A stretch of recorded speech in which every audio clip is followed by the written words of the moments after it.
Meninas, meninos, saudações! Continuando com as nossas atividades, agora iniciando a nossa resolução de questões de múltipla escolha, primeira parte, avançando com questões do material apostilado, dos últimos vestibulares, para a preparação final para os exames. Vamos então ler e analisar as questões. Questão 105 do nosso material, analise o mapa.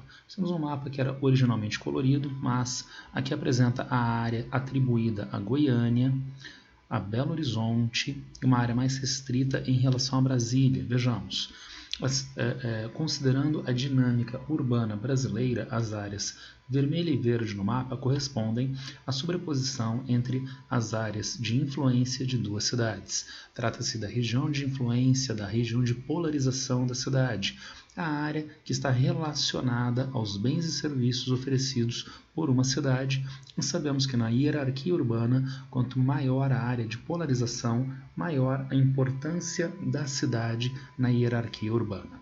Vejamos as demais alternativas.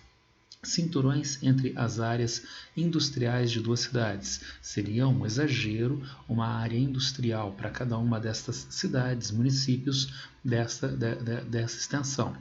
As alternativas B e C se aproximam. Vejamos, intersecção das áreas periurbanas de duas cidades, conurbação entre as regiões metropolitanas de duas cidades, também um exagero em extensão territorial.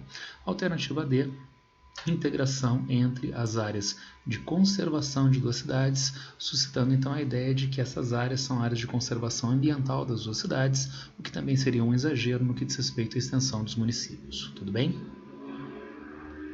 Próxima questão.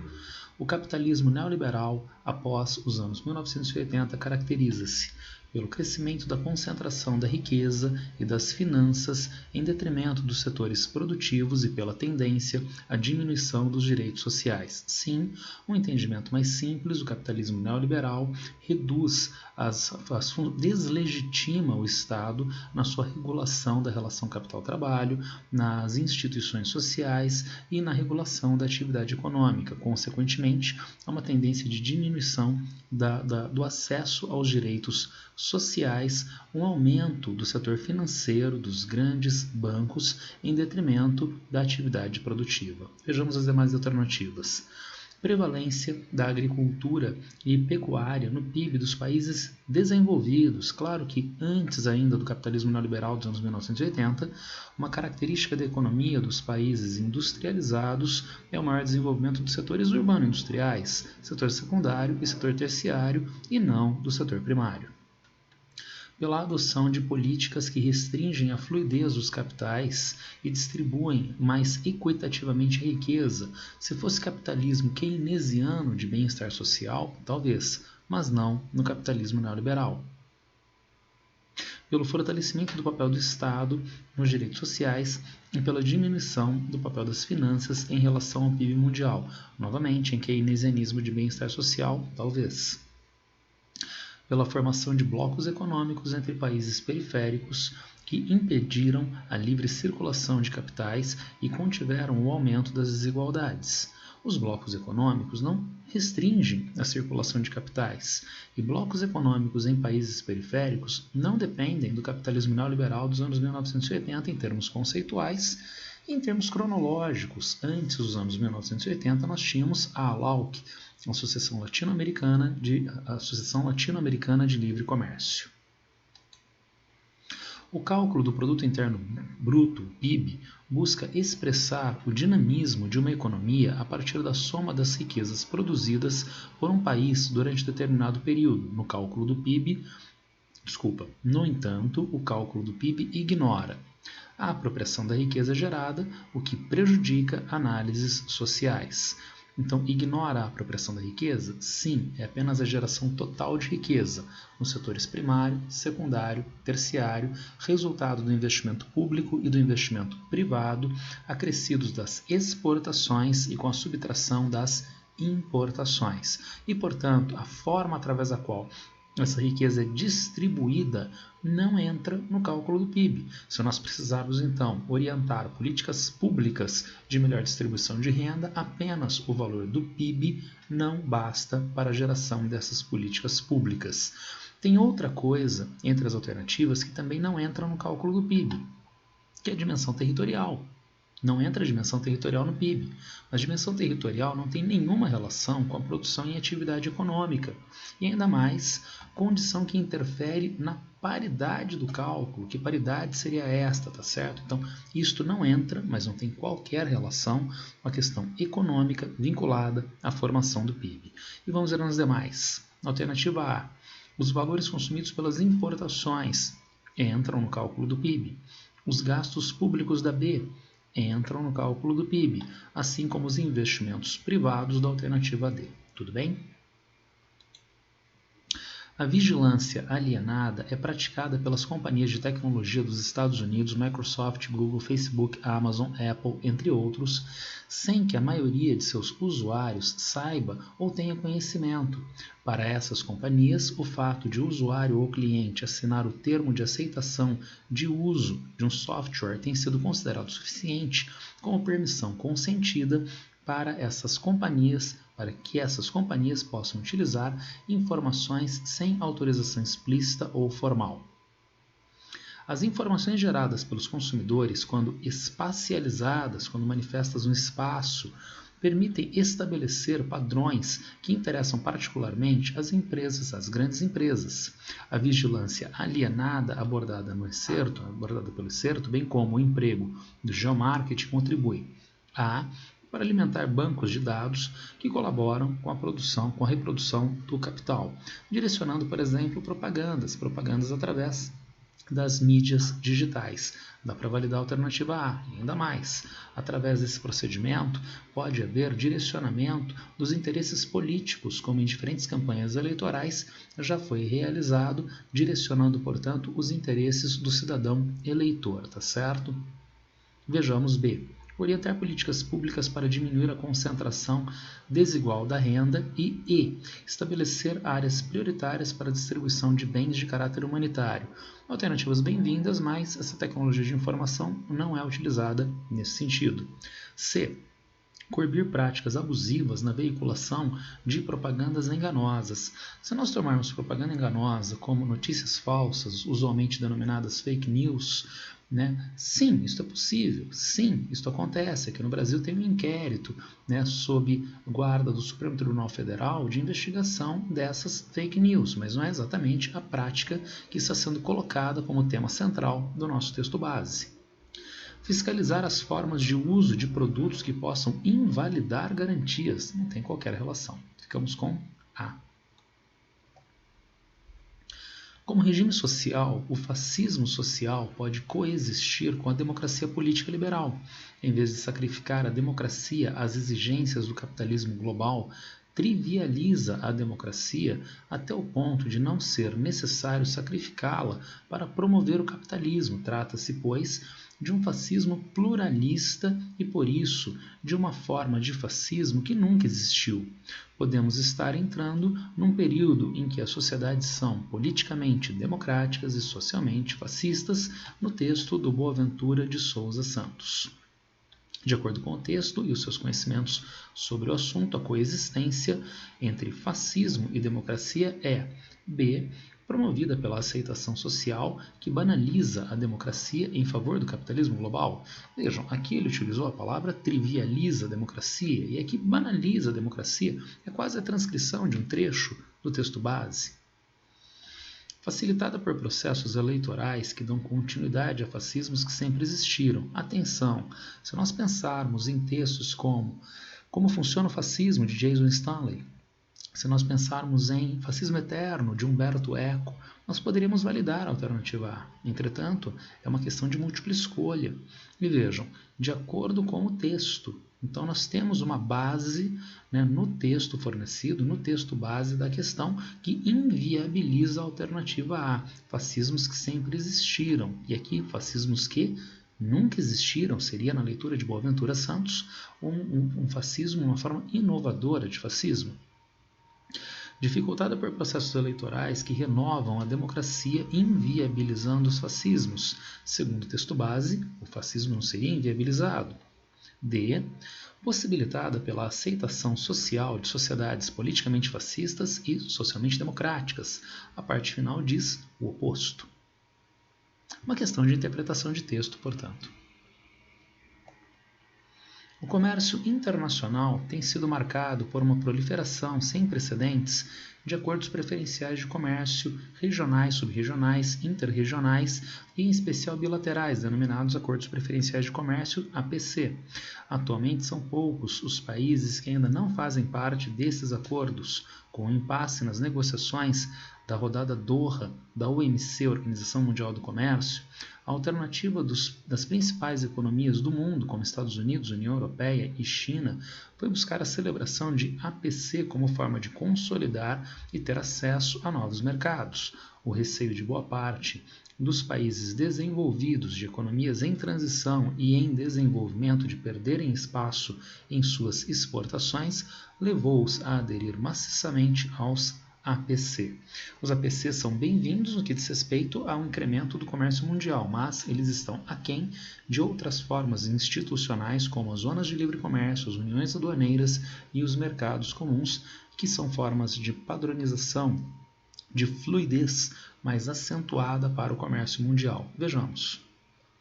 Considerando o contexto dinâmico apresentado pelo excerto, compreende-se a proliferação dos acordos preferenciais de comércio como resultado da globalização da economia, o que alimenta uma crescente integração e uma relativa uniformização das condições de existência da sociedade. Entendemos globalização como aumento da interdependência entre regiões distantes em escala global e, portanto, os acordos preferenciais de comércio são o resultado do processo de globalização e reforçam este processo de globalização. Entretanto, tem uma passagem inusitada aqui na alternativa E. Uniformização das condições de existência na sociedade. Sabemos que a globalização é motivada por necessidades do capital. Sabemos que a globalização gera desdobramentos também de ordem cultural, mas não é objetivo da globalização do capital e nem uma potencialidade, a uniformização cultural geral. Então, será que essa passagem inviabiliza a alternativa E? Não, porque nós temos esta palavrinha, relativa à uniformização. Relativa a quê? Relativa ao texto base, relativa à atividade comercial, com os acordos preferenciais de comércio, eventualmente com a formação de zonas de livre comércio, uniões aduaneiras, mercados comuns, há formas padronizadas, formas comuns de atividade comercial entre diferentes países, tornando a alternativa E bastante adequada. Vejamos as demais. A. Dos pactos internacionais de mútuo desenvolvimento econômico, em que leva a investimentos na qualificação da mão de obra em países pobres. Esses investimentos não são realizados e a mão de obra de país pobre, normalmente de baixa qualificação, se presta à superexploração diante das necessidades do capital global.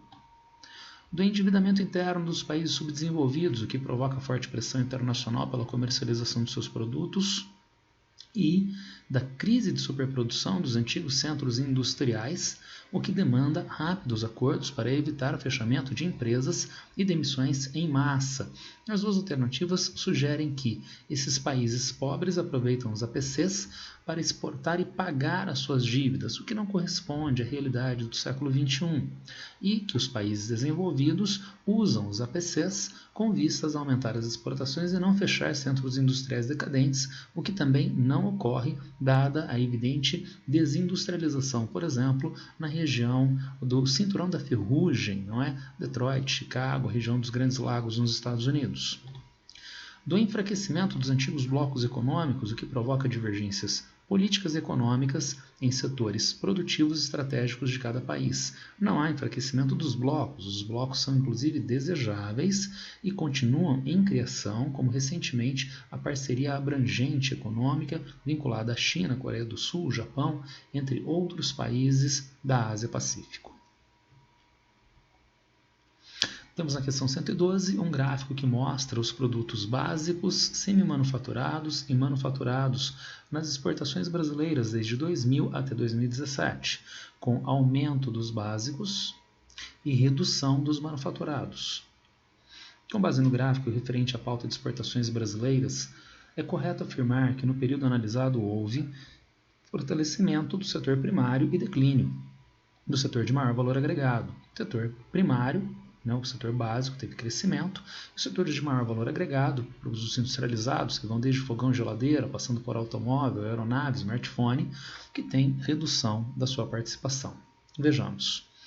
Ampliação do setor secundário, especialmente de bens de capital intermediários. Bens de capital, setor secundário, é a manufatura, que declinou.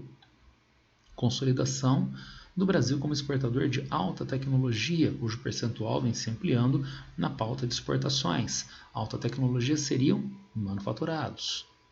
Maior peso do setor primário, certo? Pela primeira vez na história econômica brasileira? Não. Sempre, desde antes da formação do país como independente, nós temos exportações de produtos primários, à exceção de um muito curto período entre o final dos anos 1980 e início dos anos 1990, que as exportações de produtos manufaturados cresceram significativamente em valor e chegamos a ultrapassar em valor de exportações de produtos manufaturados sobre os produtos primários. No final dos anos 90, anos 2000, 2010, essa situação se reverteu novamente. Diminuição da agroindústria nas exportações e aumento do peso dos bens manufaturados. A agroindústria faz parte dos básicos que teve crescimento. A metropolização de São Paulo foi induzida pela industrialização no século XX. Nas últimas décadas, o deslocamento de parte das indústrias da metrópole e o crescimento do setor terciário avançado revelam a primazia do capital financeiro que se articula com o setor imobiliário e produz, por exemplo, edifícios corporativos sede deste terciário. O que o texto base suscita para nós, senão o movimento de concentração e desconcentração da produção industrial no país ao longo do século XX. Em um longo período ao longo do século XX, desde o início do século até os anos 1970, houve concentração da produção industrial, especialmente na região metropolitana de São Paulo. A partir dos anos 1980 e até a atualidade, os melhores fatores de produção industrial se manifestam fora da área de maior concentração industrial, havendo então um movimento industrial espacial reverso, descentralização da produção industrial, crescimento da produção industrial mais intenso fora da região metropolitana de São Paulo, no interior de São Paulo, em outros estados, em outras macro-regiões, tudo bem?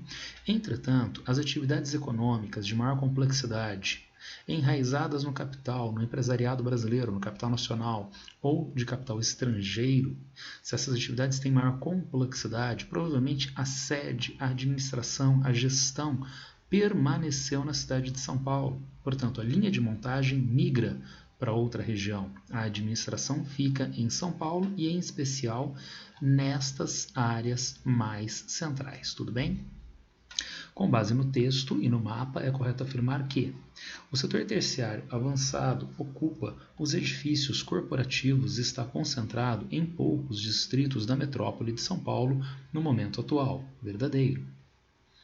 O crescimento do terciário avançado indica o aumento dos estabelecimentos industriais, ambos dispersos em São Paulo. Não há manutenção da concentração industrial, a indústria migra para outras regiões. A produção industrial em São Paulo está concentrada nas áreas centrais, o que induziu a proliferação de edifícios corporativos. Ele sugere então que aqui nós temos a administração e a produção industrial. Não, a produção industrial migrou. Os edifícios corporativos concentram a produção de manufaturados e em São Paulo estão concentrados nas áreas de maior densidade populacional. Pior do que B, ele suscita que estas áreas têm produção industrial. A desconcentração industrial em São Paulo foi acompanhada da dispersão do setor terciário avançado. Na alternativa a ele, sugere que há sim dispersão espacial da indústria, verdadeiro, mas que essa dispersão foi acompanhada pela dispersão da gestão. Não, a gestão ficou em São Paulo, a atividade industrial é que foi para outras regiões. Detroit foi símbolo mundial da indústria automotiva, chegou a abrigar quase 2 milhões de habitantes entre as décadas de 1960 e 1970. Em 2010, porém, havia perdido mais de 1 milhão de habitantes. O espaço urbano entrou em colapso, com fábricas em ruínas casas abandonadas, supressão de serviços públicos essenciais, crescimento da pobreza e do desemprego. Em 2013, foi decretada a falência da cidade. A palavra falência foi colocada de uma maneira bem exagerada e inadequada aí no texto base. Né? Cidades não abrem falência. Né? Falência é um dispositivo jurídico atribuível a empresas. Pessoa física não abre falência, né? Poder público não abre falência, tá certo? Essa crise urbana vivida por Detroit resulta dos seguintes processos: ascensão do regime de acumulação flexível, liberalização econômica e concorrência com capitais asiáticos, deslocamento de indústrias para outros países, regime de acumulação flexível toyotista em contexto neoliberal, que dá margem para liberalização econômica com menor restrição estatal aos fluxos comerciais, dando margem para as mercadorias de alta competitividade produzidas na Ásia serem comercializadas no mercado americano em melhores condições do que a própria produção dos Estados Unidos, e havendo inclusive fechamento de indústrias em Detroit, na região do Cinturão da Ferrugem, e reabertura em outros países onde o território, onde a força de trabalho podem ser superexplorados. É uma questão da Unicamp típica, né? Com 4 alternativas e cada alternativa tem itens, tem 3 itens. Para o vestibulando, a chave é achar um item em cada alternativa que esteja 100% errado. Ascensão do taylorismo, protecionismo econômico e concorrência com capitais europeus, deslocamento de indústrias para cidades vizinhas. Não é para a cidade vizinha, é para outros países. A concorrência no final do século XX, início do século XXI, são com os capitais asiáticos. E muita atenção, os alunos sempre confundem. Taylorismo não é o modelo sucessor do Fordismo. Taylorismo é o pensamento de Frederick Taylor, que na verdade antecede as práticas fordistas e é absorvido pelo Fordismo na década de 1910. O modelo que vem após o Fordismo, que se torna hegemônico mundial nos anos 1970 e 1980, é o Toyotismo. Consolidação do regime de acumulação fordista? Não, decadência. Protecionismo econômico e concorrência com capitais europeus? Protecionismo não temos mais neoliberalismo. Desculpa, é neoliberalismo, portanto não tem protecionismo. Deslocamento de indústrias para outros países? Verdadeiro. Declínio do toyotismo? Não, afirmação do toyotismo. Liberalização econômica e concorrência com capitais asiáticos? Correto. Deslocamento de indústrias para cidades vizinhas? Errado. O período que vai de 1956 a 67 é considerado como a primeira fase de industrialização pesada no Brasil.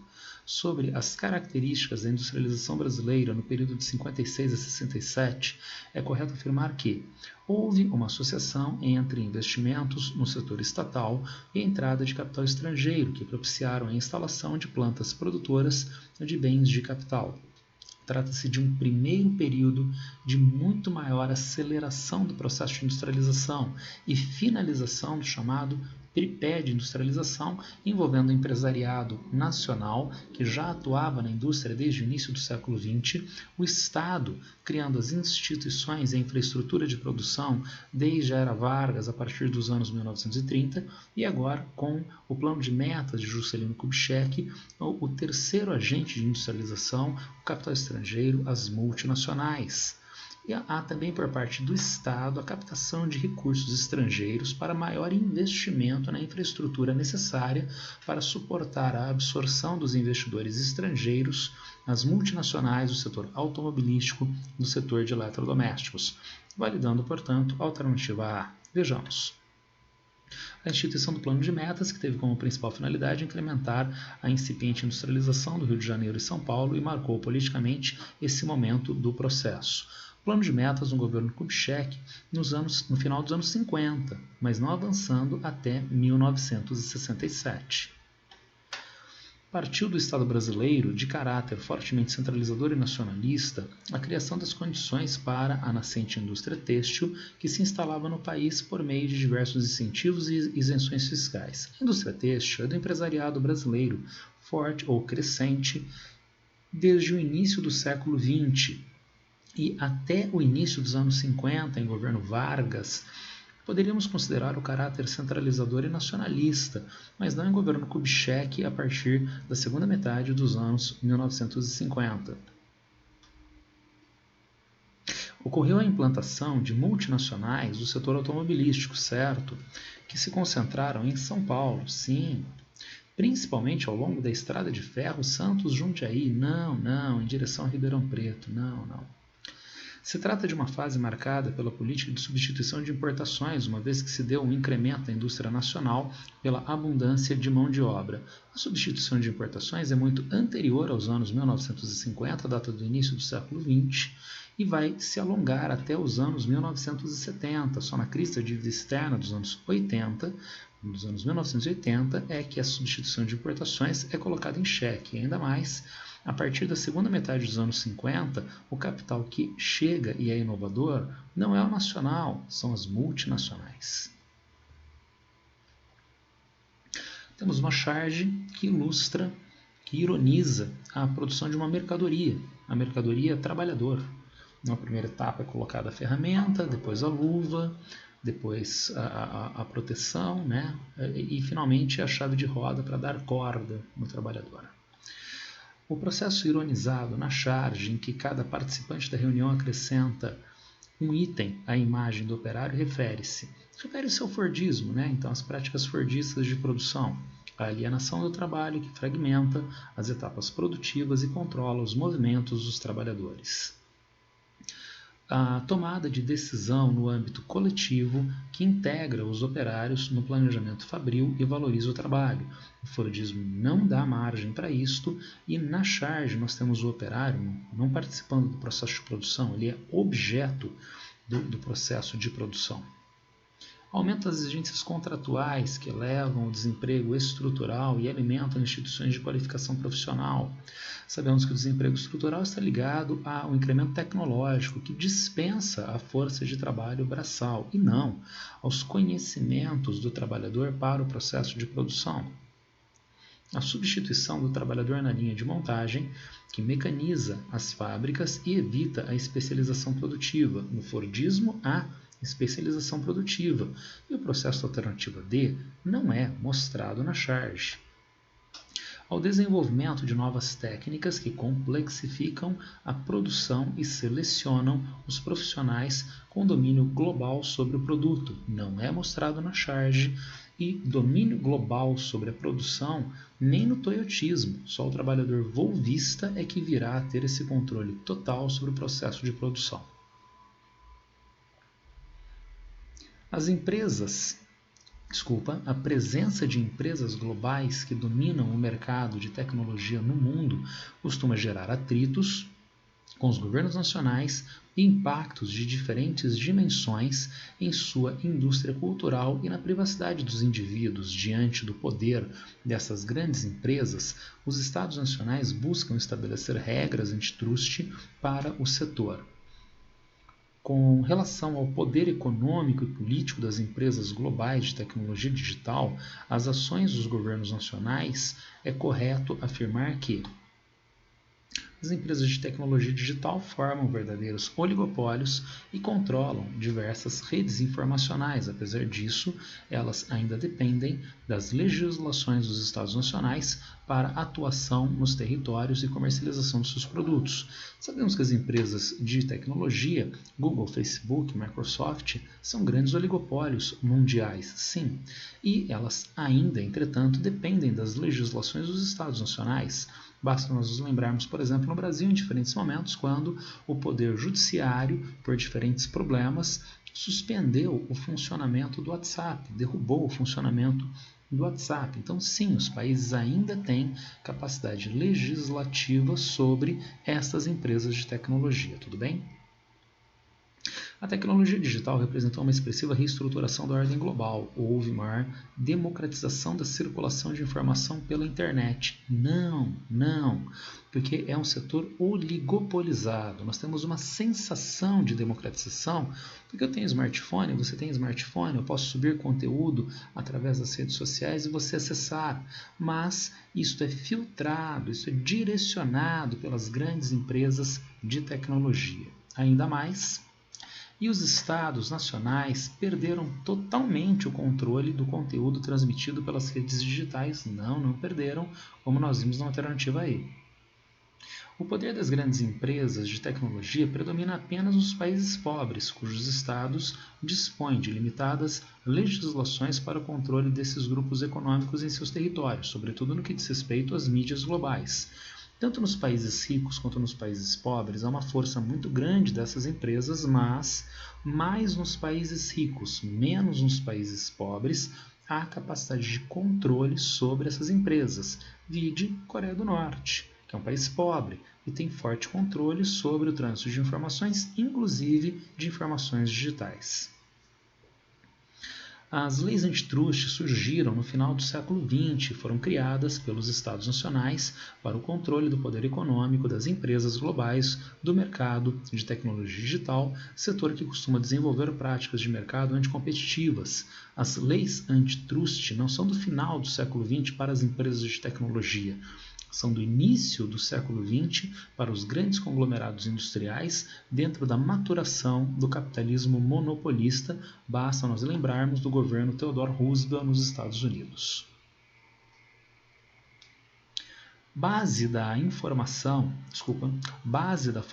há 35 anos, o polo industrial de Camaçari, considerado o maior do gênero no hemisfério sul, na região metropolitana de Salvador, Bahia, a indústria química e petroquímica pode estar em via de extinção no local, onde seguidos fechamentos de fábricas do setor no polo ilustram a situação. Apenas na última década, a Braskem, maior indústria do setor no local, fechou 3 de suas 8 unidades. Além dela, deixaram o polo ou reduziram bastante a atividade nos últimos 5 anos grandes empresas internacionais como Dow, DuPont, Air Products, Tamico, entre outras. Constituem motivos para a saída das indústrias do ramo químico e petroquímico do polo industrial de Camaçari. Atenção, é uma questão que remete à economia regional. A economia regional não é tratada a fundo, né, no ensino de geografia do ensino médio. Então, a princípio, nós não teríamos condições de responder a esta questão. Entretanto, 2 chaves de resolução. Primeira, nós temos aquela questãozinha típica, com cada alternativa dotada de 3 itens. Então, o vestibulando, com temor que seja, vai achar um item 100% errado em cada uma das alternativas a serem invalidadas, tá certo? Mas nós temos uma segunda chave. Depois que nós fizéssemos isso nas alternativas A, B, C e D, chegaríamos à alternativa E, que diz plantas industriais rígidas. Isto remete ao Fordismo. E se nós pensarmos aqui há 35 anos, então quando esse polo industrial estava sendo constituído, ele se constituiu dentro de uma lógica fordista, mas no limiar de funcionamento do Fordismo, já na transição para o modelo toyotista, já na tendência hegemônica do modelo toyotista. No toyotismo, há o funcionamento das empresas segundo a lógica just in time, eliminando estoques, tendo maior disponibilidade de capital de giro, mas na estrutura fordista, a logística é precária e os custos de produção são mais elevados. Agora, então, vamos achar os erros das outras alternativas. Fim dos incentivos fiscais, os elevados gastos com segurança e o aumento dos impostos. O que está evidentemente errado, gasto com segurança. São indústrias petroquímicas, trabalham com combustíveis, mas não em áreas de periculosidade, de ataques terroristas ou coisa parecida. As frágeis redes de transporte, dificuldade de comunicação e a falta de matéria-prima. Camaçari é uma das mais tradicionais áreas produtoras de petróleo do Brasil. Queda na demanda do consumo local, baixa qualificação da mão de obra, sucateamento dos maquinários. Consumo local, o polo petroquímico trabalha para o mercado nacional ou para exportação. Término das concessões, a falta de manutenção das infraestruturas e o desmembramento dos terrenos. Concessões. Por exemplo, a rodovia Dutra é uma concessão federal. O patrimônio é público da União, mas uma empresa ganhou um leilão e, portanto, a administração deste patrimônio da União. A concessão tem um prazo. Vencido o prazo, o contrato pode pressupor renovação automática. O contrato pode pressupor um novo leilão ou a reapropriação do patrimônio à administração pública estatal da União. Agora, estas empresas do polo petroquímico de Camaçari são estatais, privadas nacionais ou privadas estrangeiras. Não são concessões que estão em término de funcionamento. Tudo bem? Temos aqui Brasil, estabelecimentos da agricultura familiar. Né? Então, número de estabelecimentos, tanto agricultura familiar como não familiar empresarial. Área dos estabelecimentos, também na categoria familiar e não familiar, portanto empresarial.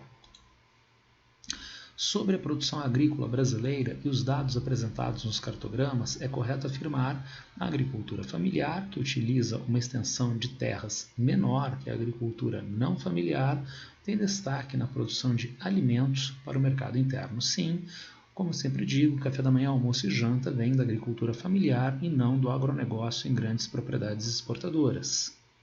E a agricultura familiar, de propriedades pequenas, segundo o INCRA, até 200 hectares, ocupa por volta de 28% da área agrícola do Brasil, enquanto as grandes propriedades ligadas ao agronegócio exportador ocupam 35% da área agrícola do país. A agricultura familiar, que utiliza a maior extensão de terras agricultáveis do país, foi responsável pela produção da maior parte do volume agrícola exportado. A exportação é do agronegócio em grandes propriedades e a agricultura familiar ocupa a menor extensão em terras. Na agricultura não familiar empresarial, que detém a maior extensão de terras agricultáveis do país, certo? Consiste em uma barreira ao desenvolvimento das atividades ligadas ao agronegócio. É a espinha dorsal do agronegócio brasileiro. A agricultura não familiar empresarial, que apresenta o maior número de estabelecimentos rurais no país, é responsável pela produção de parte das chamadas commodities agrícolas. Não familiar empresarial, commodities agrícolas, está certo. Entretanto, não apresenta a maior parte no número de estabelecimentos. Aqueles 28% de área agrícola das pequenas propriedades familiares que eu citei para vocês há pouco, envolve 90% dos produtores rurais brasileiros. Aqueles 35% da área agrícola de grandes propriedades no Brasil envolve menos de 1% dos produtores rurais brasileiros. A concentração fundiária foi superada no país em função de a agricultura familiar ocupar com seus estabelecimentos a maior parte das terras. Desejável, mas não aconteceu. As abelhas são responsáveis pela maior parte da polinização em nosso planeta. Mesmo assim, estão sendo eliminadas, colocando em risco a conservação da biodiversidade e a segurança alimentar na Terra. Dentre as práticas que acirram o extermínio das abelhas, podemos citar monocultura e principalmente o uso de agrotóxicos. Terraceamento da não tem qualquer relação, plantas silvestres da B, rotação de cultura, mesmo mecanização do campo, né? Uso de sementes nativas, né? Crioulas, que se aproximam das plantas silvestres, também não tem qualquer relação, silvicultura e assim por diante. Ficamos mesmo com a E, com destaque para os agrotóxicos. Segundo a Organização das Nações Unidas para a Alimentação e a Agricultura, a FAO, anualmente 1,3 bilhão de toneladas de alimentos, 30% da produção total no planeta, é perdida em dois processos: o desperdício, que se relaciona ao descarte de alimentos em bom estado, e a perda ao longo da cadeia produtiva. O desperdício representa 46% e é muito maior nas regiões mais ricas. As perdas relativas ao circuito de produção representam 54% do total e são maiores nos países em desenvolvimento. Temos ainda um quadro que mostra a insegurança alimentar grave. A insegurança alimentar é moderada quando as pessoas já ficam sem alimentação regular, mas as crianças continuam se alimentando regularmente. Quando crianças e adultos não se alimentam regularmente, temos insegurança alimentar grave, que afeta quase 30% da população africana, quase 10% na América Latina. Já avançando para a Ásia, para a América Setentrional e Europa, os percentuais são menores. E, portanto, o nível de desenvolvimento socioeconômico e a renda são chave para nós entendermos a segurança e insegurança alimentar. Se o nível de desenvolvimento socioeconômico da região do país é elevado, se há uma população massiva com renda média alta, há maior segurança alimentar. Tudo bem? Com base nas informações da FAO e em seus conhecimentos, indique a afirmação correta. E os dois diferentes processos que causam a enorme perda de alimentos no mundo refletem as desigualdades econômicas e sociais existentes entre os continentes. Sim, baixo desenvolvimento socioeconômico, alto desenvolvimento socioeconômico. Tudo bem? A produção de alimentos vem declinando mundialmente devido aos problemas na logística de produção que têm provocado aumento da insegurança alimentar. A produção agrícola aumentou nos últimos anos, não há declínio. Nos continentes mais desenvolvidos, a perda de alimentos devido ao sistema de transporte e armazenamento é a principal causa da inexistência de insegurança alimentar. Nós vimos que, segundo o texto base, a perda no sistema de transporte é maior nos países em desenvolvimento. E ainda sabemos que a insegurança alimentar está fortemente vinculada à renda e não a esse processo de transporte. Vejamos. O fato de parte significativa da população africana estar em estado de insegurança alimentar ocorre devido ao desperdício das monoculturas de cereais. O desperdício, segundo o texto base, é maior em países de maior desenvolvimento e não nos países africanos.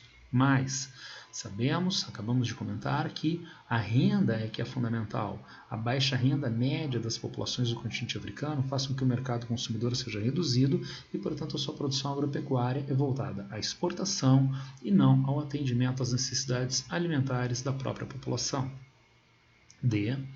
O controle rigoroso do desperdício explica o baixo percentual de pessoas em situação de insegurança alimentar na América do Norte e na Europa. Primeiro o texto base diz que nessas regiões é que há maior desperdício. E, apesar do maior desperdício, a maior quantidade de gente com renda faz com que não haja insegurança alimentar elevada. O gráfico a seguir mostra que o Brasil tem registrado nos últimos anos crescimento da violência no campo. Assinale a alternativa que indica corretamente o que vem motivando esse fenômeno e em que região tem predominado esse tipo de ocorrência. O gráfico mostra esta evolução, mas ele não é muito útil para a resolução da questão. Vejamos a alternativa E, a disputa envolvendo grileiros contra poceiros em áreas de expansão de monocultivos de projetos e de projetos de exploração mineral e de madeira tem gerado violência principalmente na região norte. Correto. A região está errada em C e em A está correta em B. Em A, a expulsão dos agricultores familiares pelo avanço das culturas da cana-de-açúcar e do algodão tem gerado conflitos entre pequenos e grandes proprietários de terras. Não é o principal motivo. A fragmentação da propriedade em áreas de colonização dirigida e a disputa pela posse da terra entre herdeiros tem produzido violência agrária. Não é um problema de herança de terras. Rivalidade entre produtores rurais e criadores de gado extensivo bovino para corte também não é o principal motivo. As primeiras práticas de agricultura datam de aproximadamente 10 mil anos. Neste período ocorreram inúmeras transformações na sua base técnica, mas é no decorrer da segunda metade do século XX que a Revolução Agrícola contemporânea, fundada na mecanização, na elevada motorização, mecanização, na seleção de variedades de plantas e de raças de animais e na ampla utilização de corretores de pH dos solos, de fertilizantes, de ração animal, de insumos químicos para as plantas e para os animais domésticos, progrediu vigorosamente nos países desenvolvidos e em alguns setores limitados dos países subdesenvolvidos. As transformações ocorridas na agricultura após meados do século XX foram reconhecidas como Revolução Verde, sobre a qual se pode afirmar. Foi baseada na inovação científica e está atrelada à grande produção de grãos em extensas áreas monocultoras. Verdadeiro. Sua concepção foi desenvolvida no Japão e nos tigres asiáticos após a Segunda Guerra Mundial, no mundo ocidental e não no Japão e tigres asiáticos. Contribuiu para a ampliação da diversificação das espécies e do controle das sementes pelos pequenos produtores. Não, controle das sementes pelas grandes empresas do agronegócio mundial, que reduzem a diversidade de espécies, porque poucas espécies, poucas sementes se adequam às exigências comerciais, além de haver o desenvolvimento de espécies artificiais por engenharia genética. Seus parâmetros produtivos estavam fundados, desde sua origem, em preservar e proteger a biodiversidade nas áreas de cultivo, desejável, mas em hipótese alguma verdadeiro. Com sua expansão na África e no Sudeste Asiático, as populações rurais puderam alcançar padrões de consumo semelhantes aos das grandes metrópoles. Sabemos que são as áreas nas quais a insegurança alimentar é mais grave. Vamos inverter essa questão, né? Então já temos aqui café e vamos ver o texto que se reporta ao café. Esse produto percorreu ampla região desde o Morro da Tijuca, no Rio de Janeiro, no primeiro quartel do século XIX, até o norte do Paraná, onde praticamente cessou sua marcha na década de 1970. Nesse período, seu percurso deixou marcas significativas na paisagem, vasta rede urbana e densa malha ferroviária, solos empobrecidos pela erosão, florestas dizimadas e extensivas pastagens, quase sempre de baixa produtividade, ligadas à marcha do café na alternativa C. O povo no campo de concentração dos flagelados em Tauapé. Em 1932, o Estado brasileiro instalou campos de concentração de flagelados no Ceará, desde a região do Cariri até Fortaleza, destinados a isolar os retirantes que saíam do interior. No total, esses campos chegaram a concentrar mais de 73 mil pessoas vivendo sob condições precárias. Sobre o tema das secas no Nordeste, é correto afirmar que a explicação do fenômeno da migração para as cidades como decorrente da pobreza no sertão e exclusivamente relacionada à seca é insuficiente, pois omite a lógica de concentração fundiária e suas consequências. Sim, e a questão, interessantemente, alternativa bastante interessante, tematiza o problema do determinismo geográfico. Nós não devemos explicar os processos geográficos que têm um caráter social por causas naturais. Homogeneidade causa-consequência. A consequência é social, migração. Nós vamos buscar causas sociais para este processo. O entendimento desses processos sociais causados pela natureza é o vício do determinismo geográfico. O chamado polígono das secas abrange a Zona da Mata, desde a Bahia até o Maranhão, foi oficialmente demarcado nos anos 1930 no contexto da Grande Seca. A Zona da Mata é permanentemente úmida, é a área de clima tropical chuvoso, não faz parte do polígono das secas.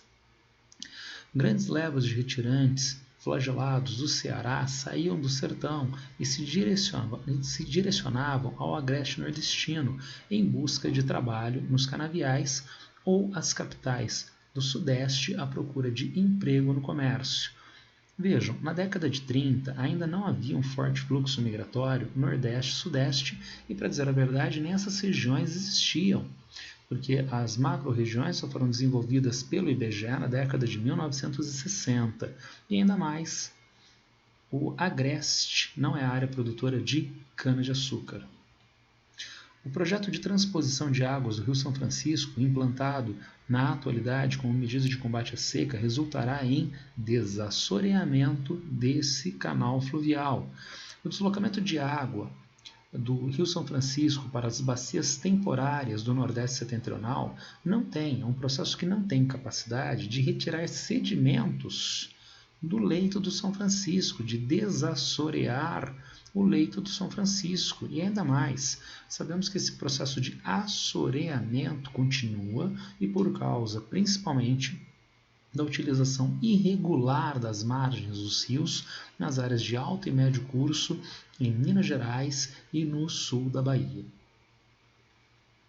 A ocorrência de campos de flagelados explica-se pela ausência de políticas de combate à seca implantadas apenas em 1960 pela Superintendência de Desenvolvimento do Nordeste. 2 erros. Antes da década de 1960 já existiam obras contra a seca patrocinadas pelo DENOX. E depois da década de 1960, as obras ligadas à Sudene não corrigiram os problemas de pobreza, de concentração fundiária, de desemprego, havendo a manutenção dos fluxos migratórios. Temos a nossa última questão, que tem um mapa de alta complexidade, principalmente no entendimento da legenda. Em termos de vestibular, nós não perdemos tempo fazendo a interpretação do mapa em última instância. Vamos buscar, a partir do enunciado e, quem sabe, das alternativas, o que é demandado especificamente do mapa. Vejamos. Considerando a questão agrária no Brasil, é correto afirmar que a lacuna presente na legenda corresponde, temos aqui uma lacuna, nesta região do mapa. E corresponde à concentração da violência contra trabalhadores rurais e camponeses. Trata-se das regiões de expansão de fronteiras agrícolas, onde a atividade de grilagem é intensa, havendo confrontos entre grileiros e poceiros, grileiros e populações nativas, povos da floresta, povos indígenas, sendo nesta área a principal área de ocorrência desses conflitos, inclusive com mortes. Tudo bem? Bem, eram essas questões que eu queria trazer para vocês hoje. Se alguém ainda tem alguma dúvida em relação a qualquer uma dessas questões, já sabe, por favor, me acesse através do WhatsApp, do Telegram, do Instagram ou do Facebook, tudo bem? Abraço para todo mundo e boa sorte!